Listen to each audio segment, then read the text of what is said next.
Need for standard units.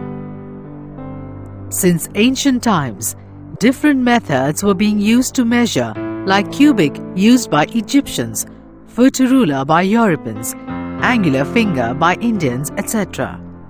So there was not any standard unit for all the people. Thus, in 1790, French people proposed a standard system of unit of measurement called metric system. This system of unit, now used in the whole world, is called the International System of Units. A meter is divided into 100 equal parts, each called centimeter. The centimeter is further divided into 10 equal parts, each called a millimeter.